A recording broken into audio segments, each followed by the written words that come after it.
Tudo bem, pessoas? Hoje vamos falar de Animais Perigosos, um terror australiano de 2025, dirigido pelo Sam Barney e que foi lançado inicialmente no Festival de Cannes desse ano, e eu tive a oportunidade de assistir agora, e era um filme que eu estava com uma certa expectativa pela premissa, que envolve um serial killer e tubarões. E o filme abusa do suspense como horror e acaba trazendo aqui também aquela temática da Final Girl que já vimos várias vezes no cinema, só que aqui com esse diferencial inusitado do assassino que usa tubarões como arma.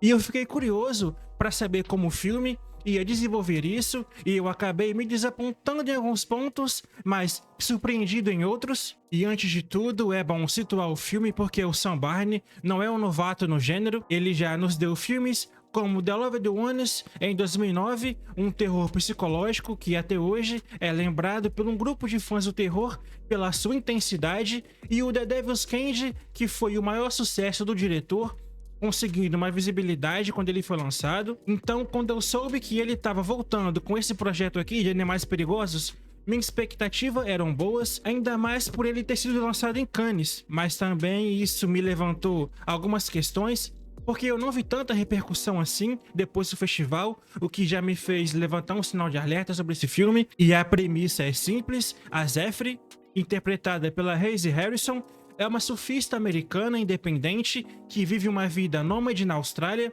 e ela é sequestrada pelo Turk, um psicopata feito pelo Jay Courtney, que tem uma obsessão doentia por tubarões e transforma suas vítimas em parte de um ritual macabro. E o filme mistura elementos de slasher com o subgênero do filme de tubarões, e isso por si só já é um diferencial. Afinal, aqui o tubarão não é o vilão principal, o monstro é o humano e os tubarões são só a arma. E começando pelo que funciona pra mim, Animais Perigosos é um filme que começa muito bem. Logo nos primeiros minutos, nós somos jogados para uma cena brutal que estabelece o tom do filme. O Turk já se mostra aqui o quanto ele é cruel e sádico, e o filme acerta em cheio em construir essa tensão inicial, com uma fotografia que usa o mar como um personagem à parte. As cenas subaquáticas com tubarões reais são bem feitas e que apresentam bem o perigo, e a cinematografia merece um destaque por conseguir capturar a beleza e o terror do oceano de forma crua. Já o ritmo do filme, pelo menos na primeira metade, é bem controlado. A narrativa foca em apresentar a base da personalidade dos personagens principais, e isso cria um impacto lá na frente quando o embate realmente acontece. E o filme, que tem apenas 1h30, mas me parece mais longo, não por ele ser arrastado ou algo assim, mas pela intensidade das cenas que me fez sentir dentro da história. Eu confesso que nesse ponto, principalmente no segundo ato, eu fiquei imerso na história. É como se você estivesse preso naquele barco junto com a Zephyr, mas os problemas aqui são bem visíveis. O primeiro ato demora um pouco para engrenar, gastando tempo demais com a Zephyr e o seu romance passageiro com Moisés, interpretado pelo Joshua Helton.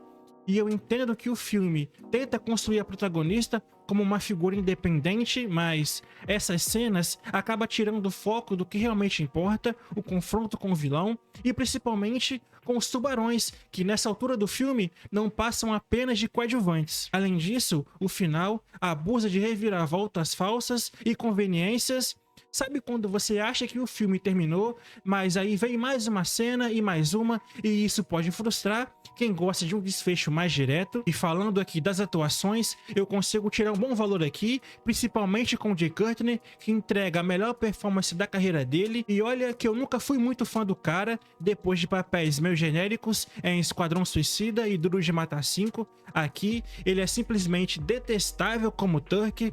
Ele mistura psicopatia, loucura e uma dose de humor negro que faz ele ser um vilão odioso e desprezível. E tem uma cena que, aliás, é que ele faz um monólogo sobre tubarões, que ele mostra ser tão perturbado que você percebe na hora que ele é um psicopata da história. É o tipo de atuação que eleva o filme. Já a Hazy Harrison também surpreende como a Zephyr. Ela traz uma dita Final Girl com uma energia física impressionante, e as cenas de ação, incluindo uma sequência de autocirurgia que é bem pesada até, mostra que ela se entregou de corpo e alma pro filme. O problema é do roteiro, que facilita com muitas conveniências a personagem dela, e nós já sabemos sim que ela é corajosa e esperta, como foi apresentada, mas como uma super-heroína e que parece ter repelente aos tubarões, isso não foi explicado. Já os coadjuvantes, como a Ella Newton, que faz uma outra vítima, tem bons momentos, mas são subaproveitados.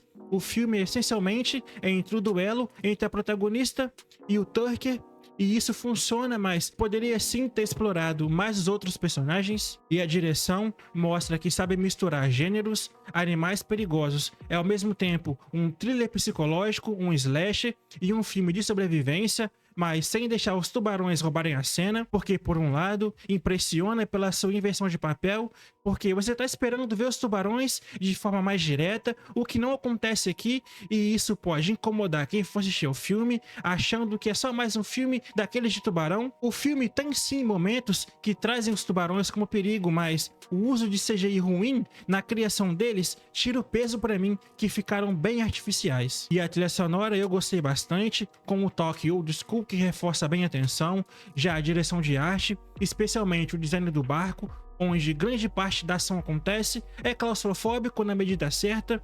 Você sente o isolamento, o desespero de estar no meio do nada, com tubarões de CGI rondando. É um cenário perfeito para um terror de sobrevivência. E o filme tem alguns tropeços no roteiro também, que é bem importante falar, porque há momentos em que os personagens tomam decisões questionáveis, tipo não aproveitar uma chance clara de escapar, ou se recuperar de ferimentos graves rápido demais. E os tubarões, ainda de mal feitos em algumas cenas, parecem agir de forma conveniente demais para a trama, e no terceiro ato então é onde isso fica cada vez mais evidente, e isso não chegou a estragar minha experiência, mas me tirou da imersão com certeza. E se tem uma coisa que faz esse filme se diferenciar em meio a tantos filmes de tubarão, é a inversão de papel, porque o verdadeiro monstro aqui é o homem, não o animal, e isso traz uma camada interessante, quase como uma crítica ecológica disfarçada, com o Tucker justificando as suas ações como uma espécie de reparação à natureza. Não é um filme que vai mudar sua vida, longe disso, mas dentro do gênero, ele é criativo e entrega algo que não vemos todo dia. No entanto, se você não gosta de muita violência gráfica ou acha que filmes de tubarão já saturaram, pode não se conectar, mas se você gosta de um terror que mistura gore com situações absurdas, Animais Perigosos pode ser sim uma boa pedida, e ele tem defeitos como eu pontuei, mas é divertido, bem executado e principalmente na sua primeira metade tem uma energia que te mantém entretido. Então Animais Perigosos acaba sendo um filme de sobrevivência que entrega o que promete: diversão, sangue, uma abordagem nova ao gênero de tubarões, protagonistas interessantes e uma direção que prova que ainda tem muito ao que oferecer ao cinema do gênero. E apesar de alguns problemas no roteiro e um ritmo irregular, é um filme que diverte.